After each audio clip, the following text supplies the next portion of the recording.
In this video, I will show you how to stop WhatsApp photos from saving to your phone gallery.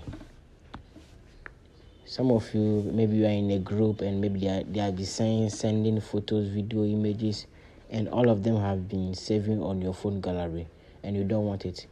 I will show you step-by-step process that you can hide it, that you can do that those photos or videos will not be shown in your gallery again. So quickly, let's start. Let's open our WhatsApp. When you open our WhatsApp like this, then we go to our settings. So you click on settings. So when you click on settings, you scroll up, then you click on chats. So if you click on chats here, then you search for media visibility. So you see, show newly downloaded media in your device gallery. So it's toggle on. So we have to turn off this.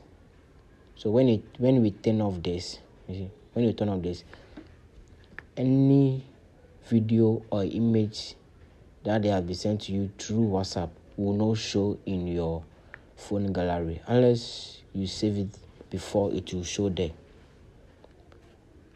Any newly video or WhatsApp they have sent to you, it will not show in your phone gallery directly unless you save it. Those will help you save storage on your phone and will prevent your phone from running slow. Thank you. Kindly subscribe for more videos on WhatsApp privacy and tutorial. Thank you all.